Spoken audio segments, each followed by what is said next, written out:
ہوں؟ کیا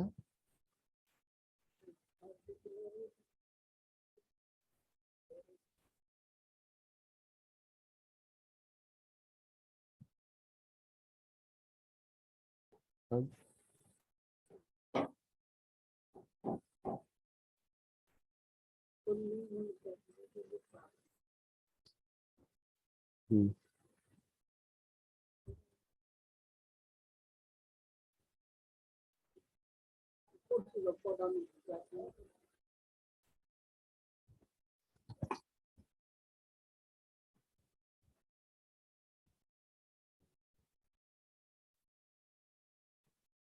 نحمده ونصلي على رسوله الكريم اما بعد فاعوذ باللہ من الشیطان الرجیم بسم اللہ الرحمن الرحیم۔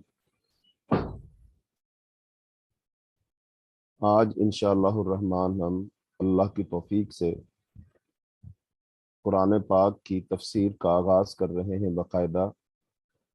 اس سے پہلے 2 اسباق میں ہم نے جو ضروری مباحث تھیں ان پر بات کی تھی۔ آج انشاءاللہ قرآن پاک کی پہلی سورت سورہ فاتحہ سے ہم آغاز کریں گے، لیکن پچھلے 2 اسباق میں جو ضروری اور بنیادی باتیں ہم نے بیان کی تھیں ان کا ایک دفعہ خلاصہ بیان کر دیا جائے تاکہ باتیں ذہن میں تازہ ہو جائیں۔ پھر انشاءاللہ ہم سورہ فاتحہ کی سب سے پہلے اس کی ضرورت، اس کی اہمیت اور خصوصیت، پھر سورہ فاتحہ کے نام، پھر اس کی فضیلت، اور پھر جو اس کی آیات ہیں ان کے معانی، مفاہیم اور توضیح اور تشریح انشاءاللہ بیان کریں گے۔ تو پچھلی مباحث کا خلاصہ یہ ہے کہ انسان کی بنیادی ضرورت ہدایت ہے۔ نمبر 2، انسان کی کامیابی جنت کا دخول ہے، اور قرآن پاک کا موضوع انسان کی فلاح اور نقصان کس چیز میں ہے اس بات کو بیان کرنا ہے۔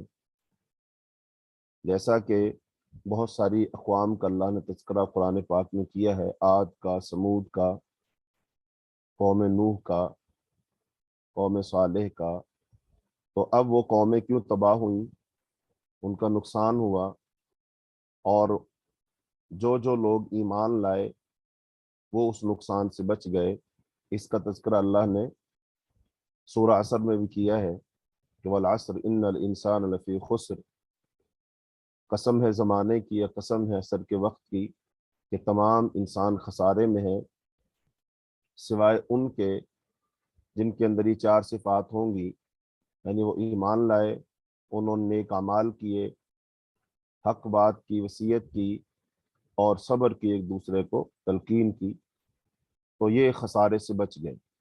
تو قرآن پاک کا موضوع یہ ہے کہ انسان کے سامنے اس کی فلاح اور اس کا خسارہ بیان کر دیا جائے کہ اس کا خسارہ کس میں ہے اور نقصان، اس کا فائدہ کس میں ہے۔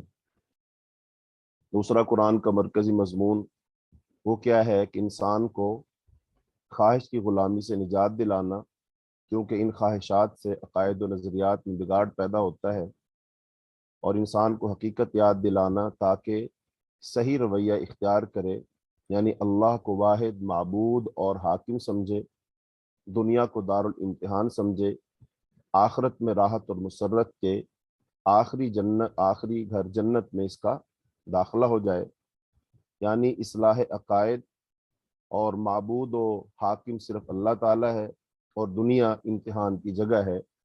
یہ قرآن کا مرکزی مضمون ہے، اور قرآن کا مدعا یعنی کہ مقصد، مراد اور وہ چیز جس پر دعویٰ تھا وہ ہے کہ اللہ کی ہدایت کو واضح طور پر پیش کرنا، کہ صرف قرآن کی ہدایت ہی ہدایت ہے، جیسا کہ حدیث میں نبی صلی اللہ علیہ وسلم نے بیان کیا۔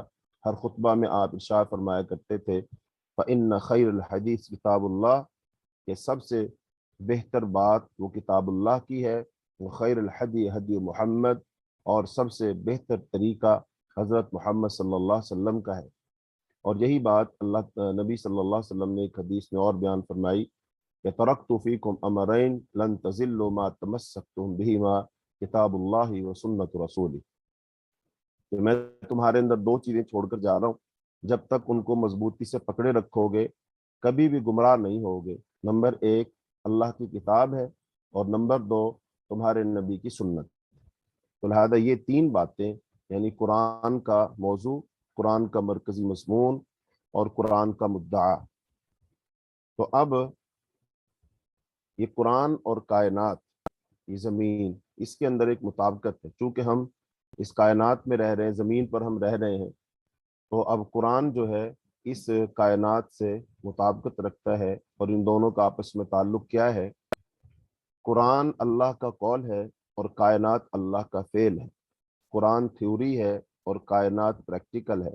لہذا قرآن اور کائنات میں موافقت ہے، تضاد نہیں ہے، تضاد ہو ہی نہیں سکتا، چونکہ اللہ کے قول اور فعل میں تضاد نہیں۔ تو لہذا اب اگر اس دنیا میں ہم راحت، سکون، چین چاہتے ہیں، امن چاہتے ہیں، اور اس دنیا کے تمام مسائل کو حل کرنا چاہتے ہیں، تو اس کا واحد حل کیا ہے؟ کہ جو اللہ تعالیٰ نے ہدایات ہمیں دی ہیں تو ان ہدایت پر ہم عمل کریں، قرآن پر ہم عمل کریں۔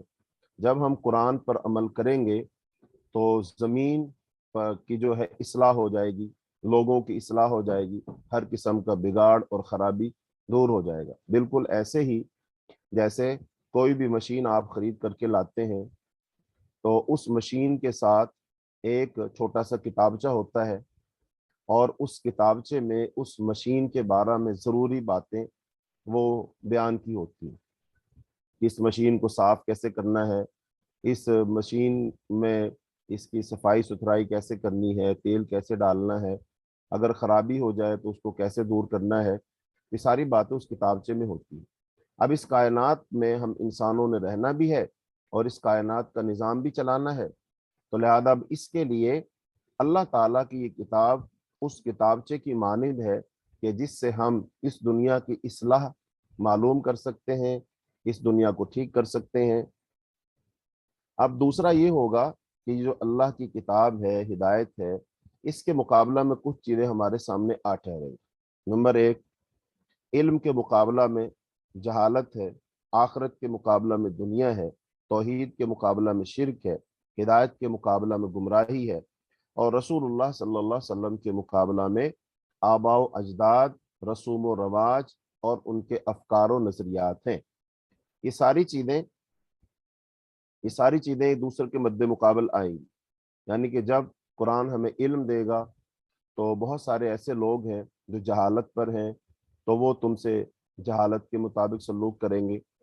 آپ آخرت کو ترجیح دو گے تو دنیا جو ہے وہ اپنی تمام آسائشوں اور نعمتوں کے ساتھ وہ سامنے آ جائے گی، اور توحید کے مقابلہ میں شرک جو ہے وہ آ جائے گا، اور ہدایت کے مقابلہ میں گمراہی آ جائے گی، اور رسول اللہ صلی اللہ علیہ وسلم کے مقابلہ میں آباء و اجداد، یعنی اب رسول اللہ صلی اللہ علیہ وسلم کی پیروی کی جائے گی، آپ صلی اللہ علیہ وسلم کے افکار، آپ کے اقوال، آپ کی سنتیں، ان پر عمل کیا جائے گا۔ لیکن اس کے مقابلہ میں آباء و اجداد، ان کا دین، ان کے رسوم و رواج، ان کے افکار و نظریات، وہ سارے کے سارے آئیں گے۔ لہذا اب یہ چیزیں رکاوٹ بنے گی۔ تو اب ان ساری چیزوں کو رستے سے ہٹانا اور اللہ کی ہدایت پر عمل کرنا، یہ کامیابی ہے۔ اور یہی دو چیزیں اب اگر ان کو خلاصتاً ہم کہیں تو اسلام میں دین جو ہے نا، دین ہمارا اسلام ہے۔ ہمارا دین کیا ہے؟ اسلام ہے۔ جیسا کہ قبر میں پوچھا جائے گا ما دینوں کا، تیرا دین کیا ہے؟ تو جواب ہوگا دینی الاسلام، میرا دین تو اسلام ہے۔ اب جو دین ہے نا، اب دین کے ارکان کتنے ہیں؟ دین کے ارکان کتنے ہیں؟ تو دین کے ارکان عام طور پر ایسے تو کہیں نہیں لکھے ہوتے۔ عام طور پر اسلام کے ارکان کتنے پوچھے جاتے ہیں؟ ارکان اسلام 5 ہیں۔ ایمان کے ارکان کتنے ہیں؟ تو ارکان ایمان 6 ہیں۔ تو لہذا ایمان اور اسلام کے دونوں کے ارکان کو ملائیں تو یہ 11 بنتے ہیں۔ تو یہ 11 جو ہے نا، یہ دین کے ارکان، یعنی اسلام اور ایمان دونوں کو ملا لو تو یہ بن جائیں گے 11۔ تو یہ 11 ارکان ہوئے دین کے۔ تو اب یہ جو 11 ارکان ہے نا، تو یوں سمجھ لیجیے یہ 11 سب سے ضروری چیزیں، پورے دین کا خلاصہ یہ 11 ارکان ہے۔ اچھا، اب یہ جو 11 ارکان ہے نا، مثلا اس میں کلمہ ہے، نماز، روزہ، حج، زکوٰۃ، یہ تو ہو گیا ارکان اسلام۔ اور ارکان ایمان کیا ہے کہ وَلَٰكِنَّ الْبِرَّ مَنْ آمَنَ بِاللَّهِ وَالْيَوْمِ الْآخِرِ وَالْمَلَائِكَةِ وَالْكِتَابِ وَالنَّبِيِّينَ، اور لیکن بڑی نیکی تو یہ ہے جو کوئی ایمان لائے اللہ پر، آخرت کے دن پر، کتابوں پر، نبیوں پر۔ تو اب یہ 5 چیزیں اس آیت میں بیان ہوئی ایمان کی، اور ایک چیز ہے جو ہے اس کو کہتے ہیں تقدیر پر ایمان۔ تو اب 6 چیزیں ہیں، تو 6 اور 5 ہو گئی 11، تو یہ 11 ضروری چیزیں ہیں۔ اچھا، اب ان 11 کو بھی اگر آپ سمیٹیں گے تو وہ آ جائیں گی کتنی چیزوں میں؟ وہ آ جائیں گی 2 لائنوں میں۔ اور وہ 2 لائنیں کون سی ہیں جو ہم پڑھتے ہیں نا، کلمہ لا الہ الا اللہ محمد الرسول اللہ، تو یہ ان 11 کا بھی خلاصہ ہو گیا۔ اب ان 2 لائنوں کے اندر جو ہے کلمے میں 2 چیزیں ہیں، اللہ اور محمد رسول اللہ صلی اللہ علیہ وسلم، یعنی اللہ کی وحدانیت اور محمد صلی اللہ علیہ وسلم کی رسالت، دونوں پر ایمان لانا۔ اور دونوں پر ایمان کی 7 شرطیں ہیں، یعنی کہ ایمان جب لائیں گے نا ہم، کلمہ جو ہے اس کی 7 شرطیں ہیں۔ نمبر 1 علم، نمبر 2 اخلاص، نمبر 3 یقین، نمبر 4 محبت، نمبر 5 صدق و وفا، نمبر 6 انقیاد، اور نمبر 7 تسلیم و رضا۔ یہ 7 شرطیں ہیں کلمے کی، یعنی کہ جب ہم ایمان لائیں گے یہ 7 چیزیں پوری ہونی چاہیے۔ تو جب یہ 7 چیزیں پوری ہو جائیں گی تو پھر ہمارا کلمہ، ہمارا ایمان وہ بالکل صحیح ہوگا، کیونکہ شرط جو ہوتی ہے نا، شرط، اس شرط کا پورا ہونا ضروری ہوتا ہے۔ اگر کسی بھی کام کی شرط پوری نہ ہو تو پھر وہ کام ہو ہی نہیں سکتا۔ مثال کے طور پر نماز ہے نا، نماز، تو نماز کی شرط ہے وضو، نماز کی شرط وضو ہے۔ تو اب اگر کوئی شخص نماز پڑھے بغیر وضو کے، تو میرا نہیں خیال کوئی شخص بھی کہے گا کہ اس کی نماز درست ہوگی، بلکہ ہر کوئی کہے گا بھئی نماز کے لیے تو وضو شرط ہے نا، وضو نہیں تو نماز نہیں۔ یعنی کہ ایک شخص آیا، اس نے اپنا گھر چھوڑا، آفس چھوڑا، وہ دکان چھوڑ کر کے مسجد آیا اور امام کے پیچھے کھڑا ہوا، اللہ اکبر کہہ کر اس نے نماز شروع کر دی، اور اس نے ساری نماز ہی پڑھی، ساری نماز جیسے باقی لوگ پڑھ رہے اس نے بھی ویسے ہی نماز پڑھی ہے، لیکن اس نے سلام پھیرا، لیکن اس سے پوچھا آپ نے کہ بھئی تم نے وضو کیا تھا؟ تو وہ کہے گا وضو تو نہیں کیا تھا۔ تو آپ کیا کہیں گے، اس کی نماز ہوئی کہ نہیں ہوئی؟ آپ کہیں گے بھئی آپ کی نماز نہیں ہوئی۔ نماز کیوں نہیں ہوئی؟ تمہیں شرط پوری نہیں کی، تو وضو تو شرط ہے۔ وہ اگر یہ کہے چلو میں بعد میں وضو کر لیتا ہوں، آپ کہیں گے نہیں، لہذا پہلے وضو کرو پھر دوبارہ نماز پڑھو، پھر تمہاری نماز ہوگی۔ لہذا اسی طرح یہ کلمے کی شرطیں ہیں، یعنی اللہ پر ایمان، رسول اللہ صلی اللہ علیہ وسلم پر ایمان، تو یہ 7 شرطیں پوری ہونی چاہیے۔